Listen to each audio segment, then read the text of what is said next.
दोस्तों, food tech companies का stock market में लिस्ट होना अच्छी बात है, लेकिन दोनों का आपस में डुओपोली क्रिएट करके कस्टमर्स को बुद्धू बनाना ये तो सही नहीं है। और कुछ ऐसा ही हाल फिलहाल में देखने को मिल रहा है।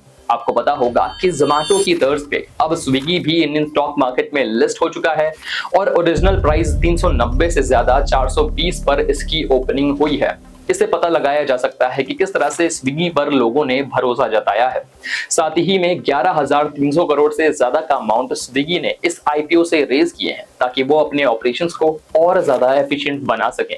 लेकिन दोस्तों, इस लिस्टिंग से ज्यादा जो चीज सोशल मीडिया में वायरल हो रही है वो है जोमैटो और स्विगी के रिलेशंस। जी हाँ दोस्तों, इस लिस्टिंग को सेलिब्रेट करने वालों में जोमैटो का भी नाम शामिल है। जोमैटो के सोशल मीडिया हैंडल से एक पोस्ट किया जाता है जहां पर एक फोटो शेयर की जाती है, जहां पर एक स्विगी डिलीवरी बॉय और एक Zomato delivery boy Bombay stock market की तरफ देख रहे हैं और वो देख रहे हैं कि स्विगी की लिस्टिंग हो रही है। कैप्शन में लिखा है you and I in this beautiful world, और उसके कमेंट सेक्शन में स्विगी ने रिस्पॉन्स करते हुए लिखा है बस कर पगले, अब रुलाएगा क्या। बहुत सारे लोगों ने कहा देखो कितना अच्छा हेल्दी कंपटीशन चल रहा है, दोनों एक दूसरे को सपोर्ट कर रहे हैं, आगे बढ़ने का मौका दे रहे हैं।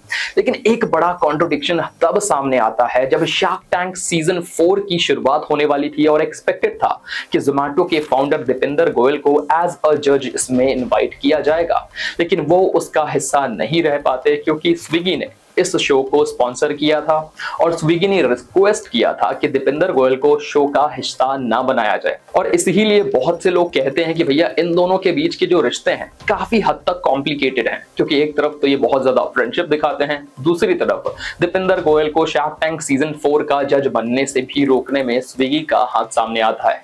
साथ ही में जानने की कोशिश करेंगे दोस्तों कि किस तरह से दोनों कंपनीज आपस में इंडियन मार्केट के अंदर डुओपोली क्रिएट कर रही हैं, जिसका फायदा ये दोनों बराबर उठाती हैं, और किस तरह से कस्टमर्स को इसकी जानकारी होनी चाहिए। ये सारी बातें और बहुत कुछ आज इस वीडियो में। दोस्तों, इस वीडियो के ऑफिशियल स्पॉन्सर्स हैं ई-स्कॉलर्स। ई-स्कॉलर्स एक ऑनलाइन लर्निंग प्लेटफॉर्म है जो आपको skill based learning courses provide करती है। दोस्तों, आज की इस दुनिया में चैट जीपीटी, कैनवा और पब्लिक स्पीकिंग जैसे कोर्सेज की डिमांड बहुत ज्यादा है। बहुत सारे लोग तो ये भी कहते हैं कि डिग्री से ज्यादा स्किल्स इंपॉर्टेंट हो गए हैं।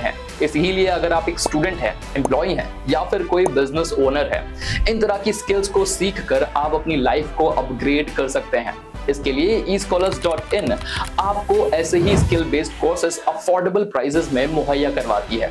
अगर आपको इन कोर्सेज को अवेल करना है तो www.escholars.in को विजिट कर सकते हैं, जिसका लिंक हमने ऑलरेडी डिस्क्रिप्शन में दिया हुआ है।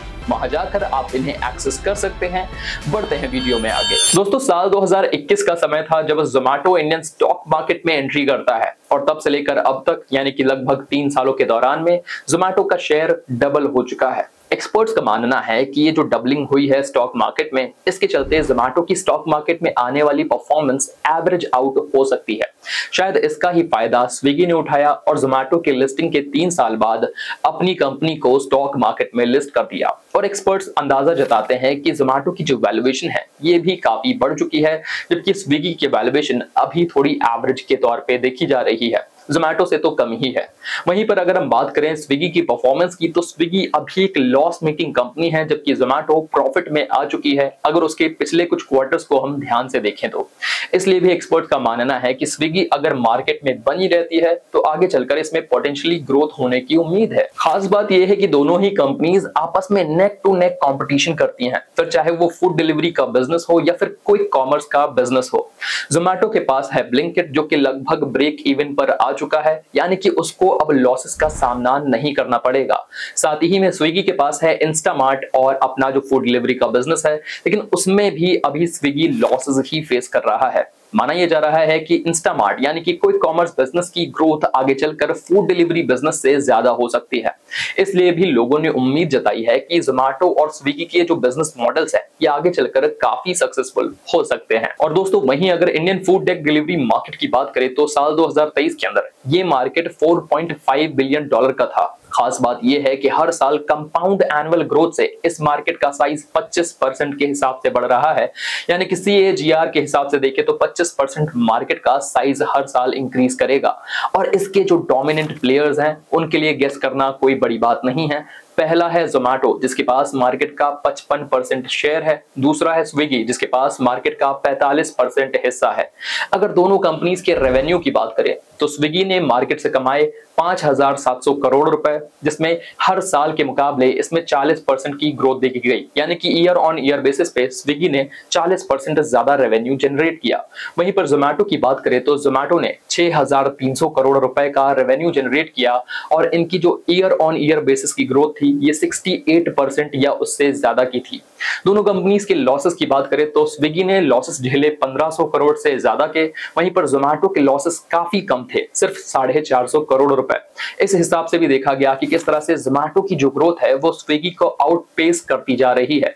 इसमें एक बड़ा हाथ ब्लिंकिट का भी है जो काफी हद तक प्रॉफिट में आ चुका है और इसी ही के तहत स्विगी भी इंस्टामार्ट को डेवलप कर रहा है, उसे और तेजी से बढ़ा रहा है ताकि वो भी ब्रेक इवन कर सके। और दोस्तों क्विक कॉमर्स सेक्टर की ये जो ग्रोथ है इसके बारे में दोनों ही कंपनीज अच्छे से जानती हैं। स्विगी ने इंस्टामार्ट के जरिए साल 2023 के अंदर अकेले 1500 करोड़ का रेवेन्यू जनरेट किया, इसलिए इन्वेस्टर्स को भी लगता है कि उनके पास अब जोमैटो के अलावा भी एक ऑप्शन है। यहाँ पर दो ऑप्शंस मौजूद हैं, एक तरफ जोमैटो है, दूसरी तरफ स्विगी है।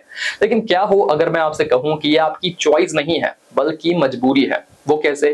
क्योंकि जब मार्केट में सिर्फ एक या दो डोमिनेंट प्लेयर होते हैं तो डुओपोली का खतरा मंडराता है और यही हम देख रहे हैं मार्केट में होते हुए।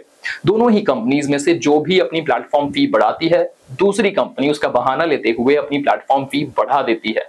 यहाँ पर कोई कंपटीशन नहीं है, इंस्टेड दोनों कोलैबोरेशन में जी रहे हैं। अगर अप्रैल 2023 की बात करें तो प्लेटफॉर्म फी इन दोनों ही प्लेटफॉर्म्स की 2 रुपए थी, यानी कि हर ऑर्डर पे आपको 2 रुपए इन्हें एज अ प्लेटफॉर्म फी देना पड़ता था। यही अगस्त में बढ़कर 3 रुपए हो जाती है। अब आप सोच सकते हैं कि अगस्त में 3 रुपए हो गई तो क्या गलत हो गया, लेकिन वही जनवरी 2024 में ये प्लेटफॉर्म फी बढ़कर 4 रुपए हो जाती है। अप्रैल 2024 में ये बढ़कर 5 से 7 रुपए हो जाती है और नवंबर 2024 में अब ये प्लेटफॉर्म फी 10 रुपए के करीब है। कोई शक नहीं है कि आगे चलकर ये प्लेटफॉर्म फी 20 रुपए तक भी जा सकती है, क्योंकि मार्केट में सिर्फ यही डोमिनेंट प्लेयर्स मौजूद हैं। और दोस्तों खास बात यही है कि दोनों कंपनीज भली बात इस बात को जानती हैं कि मार्केट में उनकी डिमांड अच्छी खासी बन चुकी है, यानी कि मार्केट में अगर हमने 10 रुपए प्लेटफॉर्म फी कर भी दी है तो भी डिमांड नहीं गिरने वाली। और आंकड़े भी कुछ यही बताते हैं, मार्केट में डिमांड कम नहीं हुई है, उल्टा बढ़ गई है। इसी के चलते ये अपने प्रॉफिटेबिलिटी पर भी काम कर पा रहे हैं। इसके पहले रेस्टोरेंट ओनर्स के साथ होने वाले कमीशन पर ये कंपनीज भरोसा करती थी, लेकिन अक्सर देखा जाता है कि रेस्टोरेंट ओनर्स के साथ इन कंपनीज का विवाद होता रहा है। किस तरह से मार्जिन्स बहुत ज्यादा है कमीशन के और रेस्टोरेंट ओनर्स को प्रॉफिट उतना नहीं मिल पाता है। इसीलिए अब अलग सोर्स ऑफ इनकम भी जनरेट करना है, जिसके तहत डाइवर्सिफिकेशन किया जा रहा है। यहाँ पर आपसे हर ऑर्डर पे पैसे लिए जाते हैं ताकि ये अपनी प्रॉफिटेबिलिटी पर काम कर सके। प्राइसेस बढ़ाने का सीधा रीजन भी ये कंपनी यही देती है कि हमें अपने डे टू डे के ऑपरेशंस को अगर बेहतरीन बनाना है, एक्सपीरियंस को कस्टमर्स के अच्छा करना है, तो इसके चलते भी प्राइसेस को बढ़ाया जाना जरूरी है। जोमैटो ने तो अलग फैसिलिटी शुरू की है जोमैटो गोल्ड नाम से, जिसके चलते जोमैटो के जो प्राइम मेंबर्स हैं उन्हें ज्यादा बेटर फैसिलिटीज मिलती है, ज्यादा जल्दी डिलीवरी का मौका मिलता है। तो ये भी बातें हैं जिसके चलते उन्हें प्रॉफिट हो पा रहा है। लेकिन एक इशू अभी भी बना हुआ है कि ये जो प्लेटफॉर्म फी है ये आपके ऑर्डर के ऊपर लगाया जाता है, यानी कि जब आप ऑर्डर प्लेस कर रहे हो तब तक तो आप प्राइस वही देखोगे, लेकिन जैसे ही प्लेस कर दिया है उसके बाद आपके ऑर्डर पे 10 रुपए की प्लेटफॉर्म फी लग जाती है, जिसको लेकर ट्रांसपेरेंसी का इशू अभी भी बना हुआ है। और दोस्तों रही बात डुओपोली कंपनीज की, तो आपने देखा होगा कि मार्केट में डुओपोली का जो कंसेप्ट है वो तेजी से एक्सपैंड कर रहा है। 2 के करीब कंपनीज आपको देखने को मिल जाएंगी जो मार्केट को डोमिनेट करती हैं। ओला और उबर को ही देख लीजिए, जो कि राइड शेयरिंग कंपनीज हैं और आपस में मार्केट को बांटा हुआ है। साथ में अमेज़न और फ्लिपकार्ट का भी एग्जांपल आपके साथ है, जिसमें आप देख सकते हैं कि ऑनलाइन ई कॉमर्स में यही 2 बड़े जायंट देखने को मिलते हैं। साथ में जियो और एयरटेल हो या फिर डी मार्ट और रिलायंस रिटेल हो, इसके अलावा स्विगी या जोमैटो हो, हर तरफ हमें देखने को मिलता है कि किस तरह से डुओपोली पूरे मार्केट में फैली हुई है। और कुछ मामलों में हम देखते हैं कि ये लोगों के लिए अच्छा नहीं है, क्योंकि अनप्रेसिडेंटेड तरीके से कभी भी अचानक से प्राइसेस बढ़ाए जा सकते हैं और दूसरी कंपनी भी उसका समर्थन कर सकती है और वो भी अपने प्राइसेस को बढ़ा सकती है। लेकिन दोस्तों जहां क्रेडिट ड्यू है वहां पर क्रेडिट देना तो बनता है। इस मुकाम पर पहुंचने के लिए जहां पर कंपनीज ने डुओपोली क्रिएट की है बहुत कुछ खर्च किया है, ना सिर्फ पैसा बल्कि अपना समय भी, अपनी मेहनत भी, और इसी के चलते ये मार्केट को भी अच्छी तरह से समझने लग गए हैं। ये जानते हैं कि मार्केट में क्या काम करता है और क्या काम नहीं करता है। यही रीजन है कि स्विगी भी अब टियर 2 और टियर 3 सेक्टर्स में धीरे धीरे एक्सपैंड करता जा रहा है। जोमैटो भी लगातार डाइवर्सिफाई कर रहा है और इसने पेटीएम से मूवी टिकटिंग बिजनेस भी अक्वायर कर लिया, जिसके चलते इसकी ग्रोथ भी अब अनप्रेसिडेंटेड तरीके से बढ़ने की बात कही जाती है। इन कंपनीज को पता है कि इंडिया का मार्केट बहुत बड़ा है और तेजी से एक्सपैंड कर रहा है। यही वो वक्त है जब कस्टमर्स के बीच में अपनी छवि बनाने का मौका है, और इसलिए कस्टमर्स भी इन कंपनीज को अच्छे से जान गए हैं कि किस तरह से इन कंपनीज की फैसिलिटीज रहती हैं और किस तरह से ये आपको सर्विसेज मुहैया करवा सकती हैं। इसीलिए तेजी से ये मार्केट एक्सपैंड कर रहे हैं और उसे एक्वायर करना चाहते हैं, फिर वो चाहे फूड डिलीवरी सेक्टर हो या फिर कोई कॉमर्स सेक्टर हो। क्या लगता है दोस्तों आपको स्विगी और जोमैटो की राइवलरी या फिर दोस्ती के बारे में? अपनी राय कमेंट में जरूर बताएं, और किस हद तक ये जो दोस्ती है ये मार्केट के लिए अच्छी है या फिर नुकसानदायक है, इसके बारे में भी अपनी राय जरूर से जरूर दें। आगे भी हम ऐसे ही बेहतरीन वीडियोस लेकर आते रहेंगे डीप एनालिसिस के साथ। हमारे वीडियोस को अगर पसंद करते हैं तो इन्हें लाइक करिए, ज्यादा से ज्यादा लोगों तक शेयर करिए, और चैनल पर नए हैं तो इसे सब्सक्राइब किए बिना बिल्कुल मत जाइए, क्योंकि इस तरह के बेहतरीन कंटेंट हम लगातार पेश करते रहते हैं।